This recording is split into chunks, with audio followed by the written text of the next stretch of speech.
A paz do Senhor Jesus para toda a igreja, para você que já tomou seu assento, já tomou seu café da manhã e estará conosco caminhando nesta aula que estamos hoje concluindo, né? A lição 13.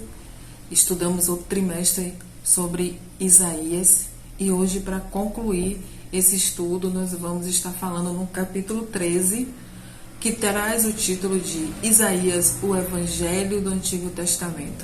Nós sabemos que os evangelhos são, no Novo Testamento, Mateus, Marcos, Lucas e João.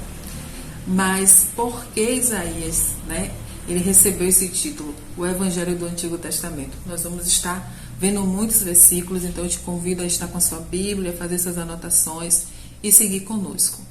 Antes de começarmos, nós vamos orar, mas antes de orar, eu quero te lembrar, e para você que não sabe, te avisar.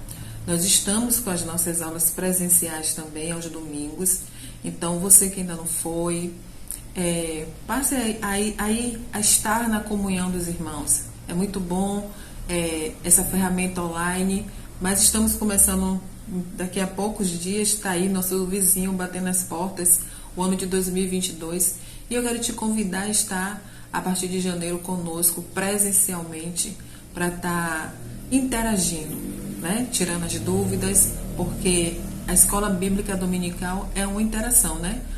O professor dá aula, o aluno pergunta, tira suas dúvidas e todos nós crescemos juntos.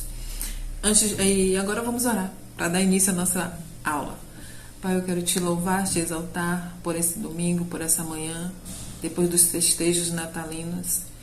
Te agradecer, Pai, porque o menino nasceu, um filho o Senhor foi nos dado, Senhor. O Senhor nos deu o teu filho por amor à humanidade. Então eu quero te agradecer, Senhor, por essa oportunidade. E hoje, Senhor, logo após essa data natalina, Senhor, vamos falar tantas coisas acerca da vinda de Jesus e do seu ministério. Abre a nossa visão, abre o nosso entendimento e fala a cada coração, a começar pelo meu. Toma os meus lábios, toma a minha vida, tudo que estudei, tudo que preparei, apresento a Ti, para que o Senhor derrame sobre as nossas vidas em forma de esclarecimento e crescimento espiritual, no nome de Jesus. Amém. Tenho certeza que você já sabe muito sobre o livro de Isaías. Nas outras aulas tivemos isso, né? Mas eu quero começar essa aula falando para você que Isaías, o livro de Isaías, ele é considerado o livro dos números. Por quê? São 66 capítulos. E a Bíblia tem quantos livros? Me diga aí, você que é um bom aluno. 66 livros. Ele também vem trazendo a frase: a salvação vem do Senhor. E essa frase, ela se repete nesses 66 livros 27 vezes. E o Novo Testamento tem quantos livros? 27. E a palavra, o tema central do livro de Isaías é: a salvação vem do Senhor. Quem é o nosso Salvador? Jesus Cristo. E Isaías, tantos séculos antes, ele vem trazer tantas falas, tantas profecias, mostrando que Jesus, ele viria, que nós iríamos ter um Salvador. Eu vou começar falando para você que o profeta Isaías, ele vai falar do plano de redenção de Deus para a humanidade.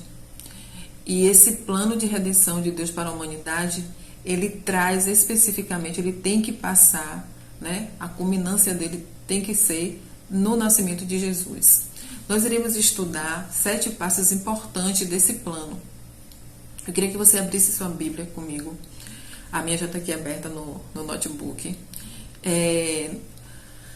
Queria falar para vocês sobre Isaías 14, o versículo 12 a 15. Vai nos falar como o pecado surgiu não só no mundo, mas na eternidade.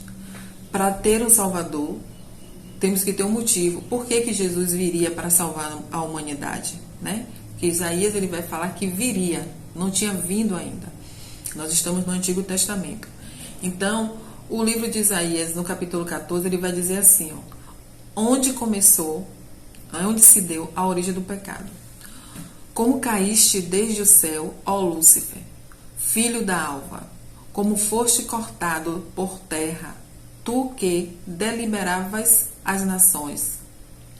E tu dizias no teu coração: eu subirei ao céu, acima das estrelas de Deus, exaltarei o meu trono e no monte da congregação me assentarei, aos lados do norte.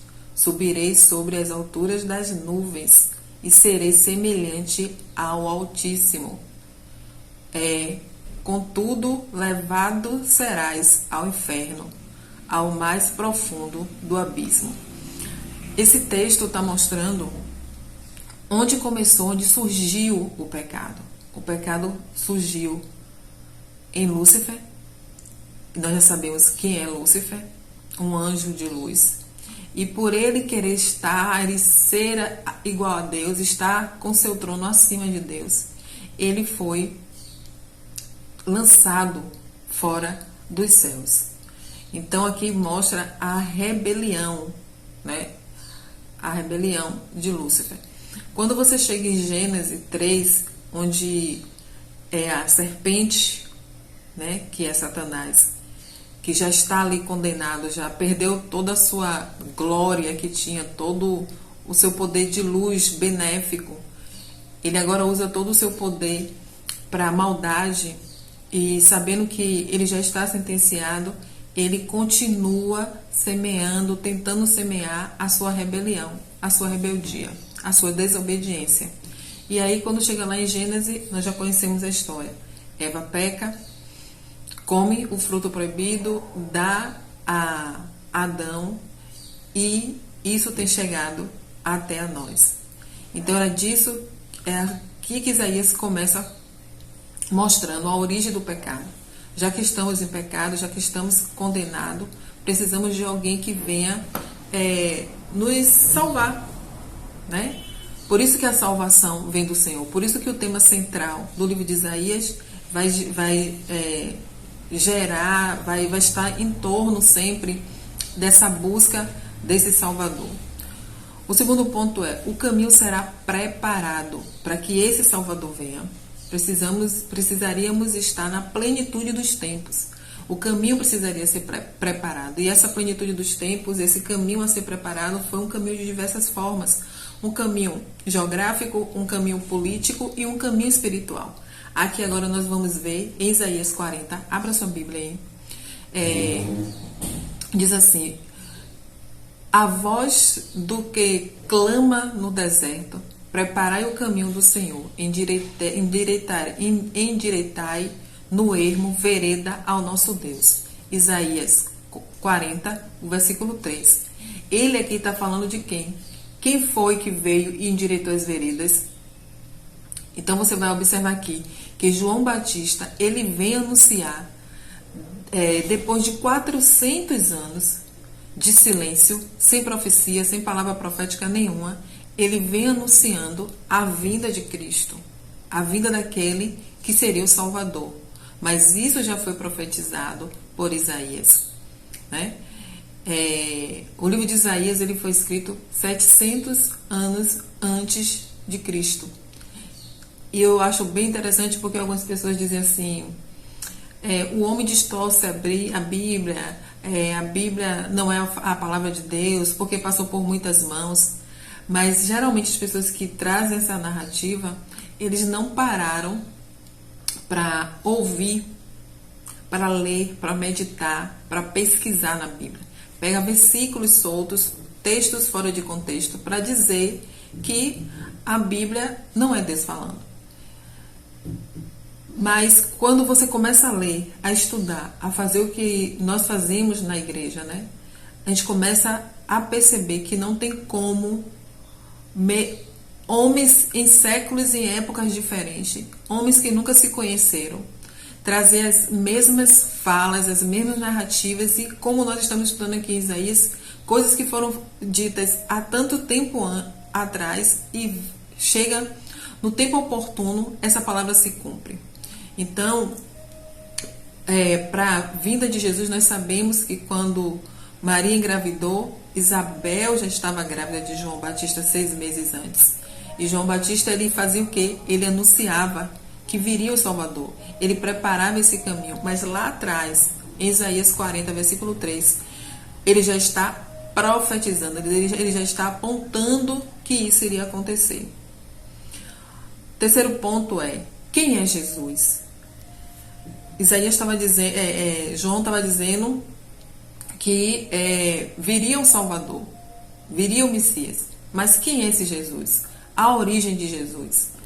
Queria que você abrisse aí em Isaías 7,14, que diz assim: portanto, o mesmo Senhor vos dará um sinal. Eis que a virgem conceberá e dará à luz a um filho, e chamarás o seu nome Emanuel. Quando você vai lá para Mateus, no Novo Testamento, Mateus 1, versos de 18 a 23, vai dizer o seguinte: ora, o nascimento de Jesus Cristo foi assim, que estando Maria, sua mãe, despojada com José, antes de se ajuntarem, achou-se ter concebido do Espírito Santo. Então José, seu marido, como era justo e não queria infamar, intentou deixá-la secretamente. E projetando ele isso, eis que em um sonho lhe apareceu um anjo do Senhor dizendo: José, filho de Davi, não temas receber a Maria, tua mulher, porque o que nela está gerado é do Espírito Santo. E dará à luz a um filho, e chamarás o seu nome Jesus, porque ele salvará o seu povo dos seus pecados. Tudo isso aconteceu para que se cumprisse o que foi dito da parte do Senhor pelo profeta, que diz: eis que a virgem conceberá e dará à luz a um filho, e chamar-lhe-ão pelo nome de Emanuel, que traduzido é Deus conosco. Então, o Novo Testamento, né, ele começa cumprindo a profecia de Isaías sobre a vinda desse Salvador, desse Emanuel. Consegue ver a conexão? Porque que o título da lição diz que Isaías é o evangelho do Antigo Testamento? Porque ele fala de Cristo, ele vem anunciando, ele vem profetizando que, independente da condição que o povo estava naquele momento, Deus iria enviar o Salvador. O quarto ponto é: o que representa esse Messias? Características do governo de Jesus. Porque o menino nos nasceu e um filho se nos deu, e o principado estava sobre seus ombros, e se chamará o seu nome Maravilhoso, Conselheiro, Deus Forte, Pai da Eternidade e Príncipe da Paz. Aqui nós temos a base do Evangelho. Aqui nós temos em quais fundamentos Jesus veio, quais eram os propósitos, de que Jesus estava revestido. Quando ele diz aqui, ó, maravilhoso, conselheiro, Deus forte, Pai da eternidade e príncipe da paz. Jesus, ele tinha todos esses atributos. Jesus, ele vem envolvido de toda essa autoridade. Em Isaías 9, versículos 6 e 7 diz assim: do aumento deste principado e da paz não haverá fim sobre o trono de Davi e no seu reino, para o firmar e o fortificar com juízo e com justiça, desde agora e para sempre. O zelo do Senhor dos Exércitos fará isso. O Senhor dos Exércitos, o Pai, ele providenciou todas essas coisas. Vamos para o quinto ponto. O quinto ponto vai nos dizer: Jesus começa o seu ministério. Isaías profetizou sobre o ministério do Messias. Isaías 61, versículo 1 e o 2. E o Espírito do Senhor Deus está sobre mim, porque o Senhor me ungiu para pregar boas novas aos mansos, enviou-me a restaurar os contritos de coração, a proclamar liberdade aos cativos e abertura de prisões aos presos, a apregoar o ano aceitável do Senhor, o dia da vingança do nosso Deus, a consolar todos os tristes. Irmãos, é muito profundo. A Bíblia ela é muito detalhista e muito profunda nas suas falas. Hoje que nós costumamos dizer nas suas narrativas. Isaías aqui começa a dizer como se daria esse ministério. Qual era o fundamento, quais eram os propósitos desse ministério. Quando a gente vai para Lucas 4, abra aí sua Bíblia, Lucas 4, vamos ler os versículos 16 e 22. Olha o que acontece. Depois de mais ou menos 700 anos, chega o Senhor na sinagoga para dar início ao seu ministério. Olha o que ele faz. E chegando a Nazaré, onde fora criado, entrou num dia de sábado, segundo o seu costume, na sinagoga, e levantou-se para ler. Nós sabemos que era costume os judeus estarem na sinagoga para ler o Pentateuco, para ler os escritos do Antigo Testamento. E nesse dia, Jesus ele levantou para ler. Ele foi o convidado a ler. E foi-lhe dado um livro do profeta Isaías, um rolo, né, que a Bíblia não era como agora, eram rolos, eram pergaminhos, e foi-lhe dado o livro de Isaías para ser lido. E quando abriu o livro, achou o lugar em que estava escrito. Ele foi especificamente no lugar onde estava escrito. Os rolos, eles tinham suas numerações, suas identificações, e Jesus não escolheu. Foi dado a ele a oportunidade de ler na sinagoga naquele dia, e vem sobre as mãos do Senhor Jesus, não por acaso, mas por providência do Senhor, justamente a passagem que estava escrito isso, que nós vamos ler agora. O Espírito do Senhor é sobre mim, pois que me ungiu a pregar o Evangelho, evangelizar os pobres, enviou-me a curar os quebrantados de coração, a pregar liberdade aos cativos, a restauração da vista aos cegos, a pôr em liberdade os oprimidos, a anunciar o ano aceitável do Senhor. E, cerrando o livro e tornando-a a dar ao ministro, assentou-se, e os olhos de todos na sinagoga estavam fitos nele. Por quê? Porque Jesus ele vem dizer assim: o Espírito do Senhor é sobre mim. E na hora que ele falava, né, ele estava ali encarnado, o Deus encarnado. Não só lendo, mas falando e vivenciando, cumprindo naquele momento que Jesus estava lendo o texto de Isaías. Ele estava cumprindo aquilo que tinha sido profetizado há tanto tempo por Isaías. Imagine o poder, imagine a unção. Às vezes a gente está em um culto, a gente diz assim: meu Deus, que presença de Deus, que unção, Deus está aqui.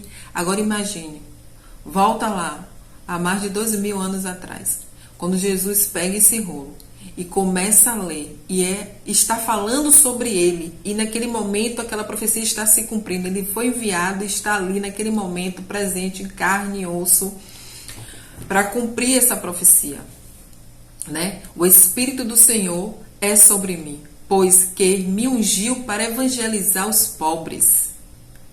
Não foi isso a base do ministério de Jesus? Enviou-me a curar os quebrantados de coração. Quantas pessoas foram curadas por Jesus? A pregoar liberdade aos cativos. Não era isso que Jesus fazia? Endemoniados, pessoas que estavam cativas por ganância, né? Por cobrar altos impostos, preso pelo pecado de diversas formas e diversas facetas que o pecado prende o homem. Então ele veio trazer liberdade aos oprimidos, a anunciar o ano aceitável do Senhor, que até hoje nós continuamos anunciando o ano aceitável do Senhor, que dá tempo de você receber essa salvação, esse Salvador. E cerrando o livro e tendo dado ao ministro, assentou-se, e tamanha era a presença desse Deus encarnado na pessoa de Cristo, que todos ficaram fitos, ficaram todos olhando para Jesus. O que foi que aconteceu aqui? O que é isso? Você precisa entender, trazendo na linguagem de hoje. Então começou a dizer-lhes: hoje se cumpre esta escritura em vossos ouvidos. Aí, como diz uma amiga minha, foi fechação, porque o povo não queria acreditar, porque era impossível aos olhos daquelas pessoas que estavam ali. Porque muitos tinham visto Jesus crescendo ali, sabia de quem Jesus era filho. Na mente daqueles ouvintes ali, era inacreditável, era impossível. Aí o versículo 22 diz: e todos lhe davam testemunho e se maravilhavam das palavras da graça que saíam da sua boca. E diziam: não é este o filho de José? Você sabia que a Bíblia diz, né, que o profeta em sua casa não tem honra? E Jesus não fez nenhum milagre na sua cidade, em Nazaré, porque o povo não acreditava. Olhava para Jesus e via o filho do carpinteiro, não o filho do Deus Altíssimo. Jesus não realizou milagre nenhum em Nazaré. Nasceu lá, cresceu, se desenvolveu, começou seu ministério lá, porque quando ele lê essa passagem ali, ele abre o seu ministério. Ali ele sai para o mundo da época, para as vizinhanças daquele local ali, para mostrar a abertura de cadeias, de prisões espirituais, de cura, apregoar o ano aceitável do Senhor. Mas ali em Nazaré, Jesus não pôde fazer muita coisa, não fez na verdade nada. Eles estavam esperando um governo político e não um governo religioso. E muitas vezes nós estamos assim, esperando um governo político. E hoje, mais do que nunca, no mundo atual que nós estamos vivendo, muitos estão esperando um governo político. Que a igreja venha exercer um governo político. Mas, na verdade, o papel da igreja é trazer esse governo espiritual. Porque a partir do momento que o homem tem a sua visão aberta, as cadeias da impiedade, do pecado, eles se deixam ser arrancados pelo poder dessa palavra, nós começamos, como igreja atual, a vivenciar um outro reino. Um reino que não faz parte com o reino da terra. Sexto ponto que eu quero tratar com vocês é a morte e ressurreição. Isaías faz um grande relato de tudo que Jesus iria passar. Ele não só profetizou que o caminho seria aplanado, ele não só trouxe a origem do pecado, que o caminho precisava ser aplanado, que a Virgem iria engravidar, que Jesus viria e iria ler esse texto que a gente acabou de citar aqui, mas ele também profetizou, não só acerca do ministério de Jesus, mas ele também profetizou sobre a morte de Jesus. E nós vamos encontrar isso em Isaías 53, versículo 3 e 4. Era desprezado e o mais rejeitado entre os homens, homem de dores e experimentado nos trabalhos, e como um de quem os homens escondiam seu rosto, era desprezado e não fizeram dele caso algum. Essa era a situação de Jesus. Um homem desprezado, um homem que não chamava atenção, porque era um homem comum. Era um homem comum, era um homem do povo. Tanto que Judas teve o quê? Que aquele que eu beijar na face, esse é Jesus, esse é o mestre, porque ele estava com o povo, ele era o pastor daquelas ovelhas perdidas. E o versículo continua dizendo: verdadeiramente ele tomou sobre si as nossas enfermidades e as nossas dores e levou sobre si, e nós o reputávamos por afligido, ferido de Deus e oprimido.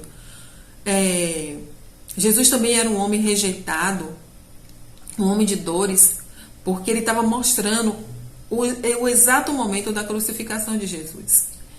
E quem olhava para ele via o sofrimento, via as dores. Tudo que nós conhecemos sobre a crucificação de Jesus Quando a pessoa olhava para Jesus carregando aquela cruz, ali já pendurado no madeiro, a dor no seu semblante, o seu corpo dilacerado pelas chicotadas, ali se cumpria Isaías 53. Ainda continua dizendo assim, Isaías 53, o versículo 7. Vamos pular por 7. Ele foi oprimido, afligido, mas não abriu a sua boca. Como um cordeiro foi levado ao matadouro, e como ovelha muda perante os seus tosquiadores, assim ele não abriu a sua boca. Isaías, dizendo como seria o Calvário, a crucificação de Jesus. O versículo 11 e 12 de Isaías 53 vai nos dizer: ele verá o futuro do trabalho da sua alma e ficará satisfeito com o seu conhecimento. Com o seu conhecimento, o meu servo, o justo, justificará muitos, porque as suas iniquidades deles levará sobre si. Por isso lhe darei a parte de muitos, e com os poderosos repartirá ele os despojos, porquanto derramou a sua alma na morte, e foi contado com os transgressores. Mas ele levou sobre si o pecado de muitos e intercedeu pelos transgressores. Olha só que tremendo. O justo justificará muitos. Jesus, o justo, através do sacrifício dele na cruz do Calvário, ele passa a ter legalidade espiritual, porque ele venceu a morte. Ele cumpriu o propósito pelo qual ele foi enviado, doado por Deus para a humanidade. Deixa eu botar aqui para carregar, que tá descarregando aqui o notebook rapidinho, antes que desligue. Voltamos. Beleza. Então, por isso muitos foram acrescentados a eles. Porque Jesus teve essa condições, porque ele cumpriu todo o projeto pelo qual ele foi enviado. E ele repartirá os despojos, porquanto derramou a sua alma. Ele não derramou apenas sua sangue. Ele se entregou por inteiro, corpo, alma e espírito. Ele se derramou. A gente sabe que alma, espírito, às vezes a gente não consegue separar tanto. Mas que fique claro para mim e para você que ele derramou tudo. Que ele se deu por inteiro, por completo. Para que muitos pudessem ser salvos. Mas ele levou sobre si o pecado de muitos. Por que aqui a Bíblia não fala todos? Por que muitos? E fala também que ele intercedeu pelos transgressores, pelos que transgrediam a lei do Senhor. Mas que ele morreu por muitos. Por que não por todos? Porque precisamos aceitar, né? Quando a gente não reconhece, esse sangue, esse sacrifício não vem sobre nós. Jesus morreu por todos aqueles que creem. Então é necessário crer. O sétimo e último ponto é a culminância. É a conclusão de toda uma via dolorosa, de várias profecias que começaram a se dar lá em Gênesis, quando o casal pecou. E agora, o versículo 28, capítulo 28 e o versículo 16 de Isaías diz assim: portanto, assim diz o Senhor Deus, eis que eu assentei em Sião uma pedra já provadas, pedra preciosa de esquina, que está bem firme e fundada. Aquele que crê não se apresse. Quando chega em Mateus 21, o versículo 42, vai dizer assim: disse-lhe Jesus: nunca leste nas Escrituras? A pedra que os edificadores rejeitaram, essa foi posta por cabeça do ângulo. Pelo Senhor foi feito isso, e é maravilhoso aos nossos olhos. Em Lucas 20, 17 vai dizer: Mas ele olhava para eles e disse: Que é isto? Pois que está escrito: a pedra que os edificadores reprovaram, essa foi feita cabeça de esquina. Vamos voltar lá para Isaías 28. Diz assim: Portanto, assim diz o Senhor Deus: Eis que eu assentei em Sião uma pedra. Isaías vem dizer que o Senhor foi lá e assentou em Sião. Não tem para onde correr. Aquilo que Deus decreta está decretado. Aquilo que Deus projetou, aquilo que Deus aquilo pela qual a palavra do Senhor foi enviada, ela não voltará vazia, mas antes cumprirá. A pedra já foi provadas. Pedra preciosa de esquina. A pedra já foi provada. A pedra, ela é uma rocha, ela aguenta. Ela vai passar por vários intempéries, por várias situações, mas ela já foi provada e ela já foi posta. Está bem firme e fundada. Aquele que crê não se apresse, não se perca, não duvide, prossiga. E aí Mateus vem trazendo a mesma fala de Isaías. O próprio Jesus dizendo: nunca leste nas Escrituras, fazendo referência a Isaías, a pedra que os edificadores rejeitaram, essa foi posta por cabeça angular. Pelo Senhor foi feito isso, e é maravilhoso aos nossos olhos. Deus, ele preparou tudo. Você sabia que Deus, ele tem tudo preparado para mim e para você? Nada foge do controle do Senhor. Esse sétimo ponto fala a fase da igreja, a postura da igreja de Cristo, como tem que ser a postura da igreja. A igreja, ela tem que estar formada nessa pedra, firmada nessa pedra. Lembra a historinha dos 3 porquinhos? Trazendo biblicamente, a igreja, ela não pode estar firmada a qualquer vento de doutrina. A igreja não pode estar firmada naquilo que eu acho, ou que você acha, o que nós venhamos pensar.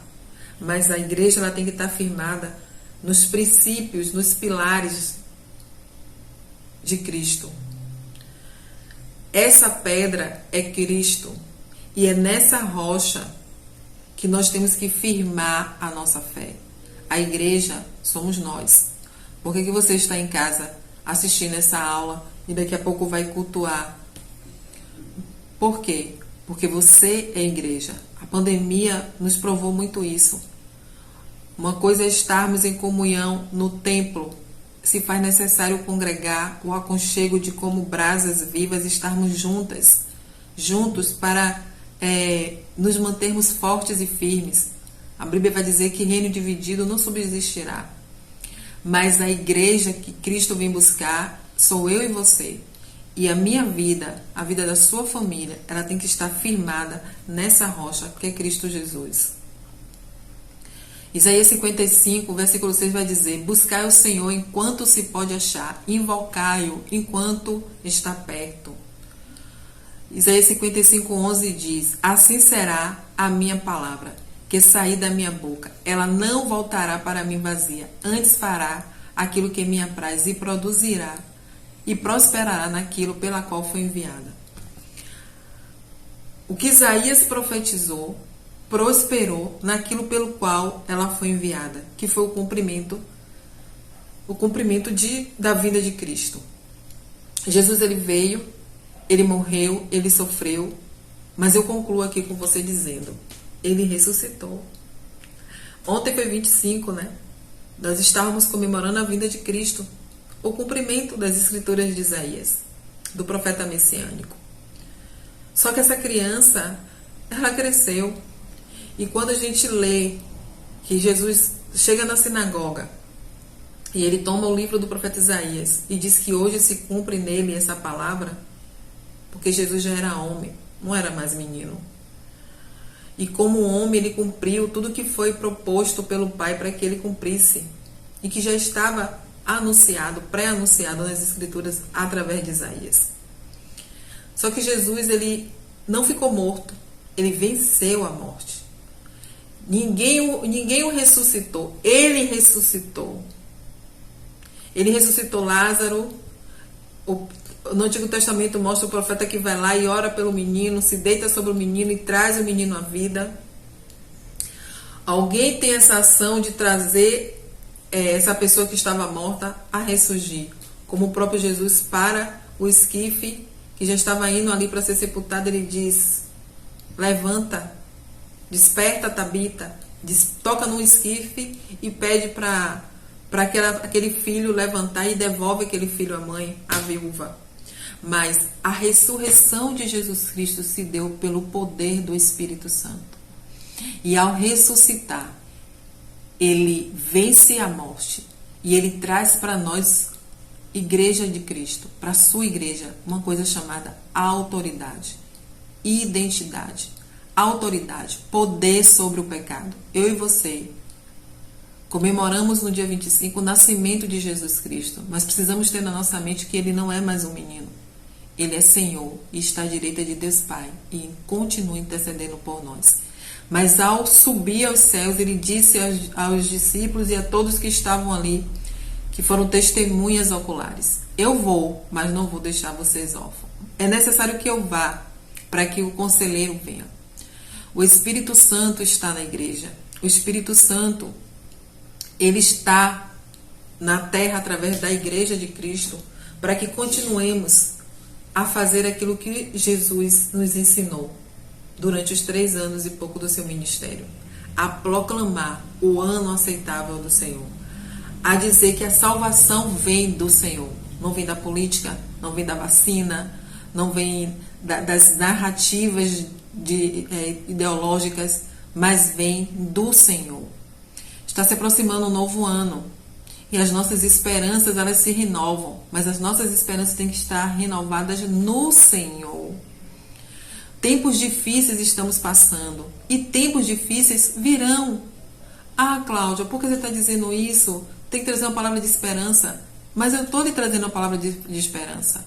A Bíblia diz que é necessário que tudo que está acontecendo aconteça para a vinda de Cristo. Então, amada igreja, não se preocupe com o dia de amanhã.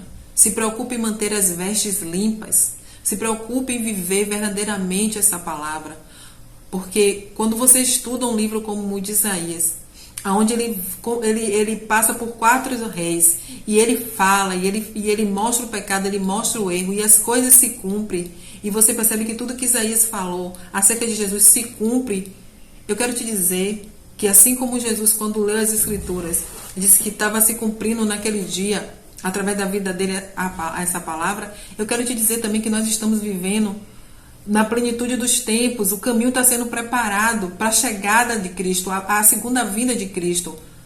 E para que Cristo venha, há todo um cenário a ser formado, político, geograficamente, espiritualmente, o esfriamento da fé. Tudo isso faz parte de uma preparação para a vinda do Senhor, a buscar a sua igreja.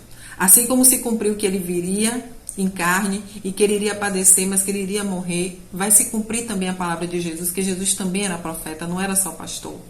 Quando ele disse que ele vai, que ele não ia deixar a igreja sozinha, mas que ele iria enviar o Consolador, e ele envia o Espírito Santo. Todos que creem que Jesus morreu para redimir os pecados, todos que entendem que era pecador e que precisa desse Salvador, o sangue de Jesus vem sobre a vida dessa pessoa e a pessoa passa a ter dentro de si o Espírito Santo de Deus, porque ele é quem nos convence do pecado, da justiça e do juízo. E Jesus disse que ia voltar. Ele disse que ia mandar o Espírito Santo, ele mandou, e ele disse que ia voltar. Não importa se passaram mais de 12.000 anos, ele irá voltar. E quando alguém morre aqui na terra, Jesus voltou para essa pessoa. E não há mais nada a ser feito depois da morte, porque depois da morte segue-se o juízo. Então, eu preciso manter as minhas vestes limpas. A Bíblia vai falar muito que as virgens, as 10 virgens, 5 eram loucas, eram imprudentes. O noivo tardou a chegar e elas acreditavam que dava tempo e saíram para comprar mais óleo, mais azeite. Eu quero te dizer, para concluir a minha fala, é tempo de comprarmos azeite. Aonde, Cláudio, que eu vou comprar esse azeite? Esse azeite é espiritual. Esse azeite você compra na palavra. observando os princípios de Deus que são imutáveis, independente das leis do nosso país ou do país que você venha viver, que você venha estar.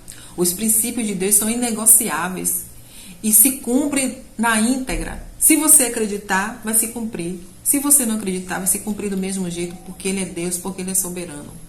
Que Deus em Cristo complete a obra dele em nossas vidas. E em cima desse estudo de hoje, aquilo que eu não tive aptidão, capacidade de trazer, de colocar, que o Espírito de Deus complete no seu coração. Vamos orar rapidamente?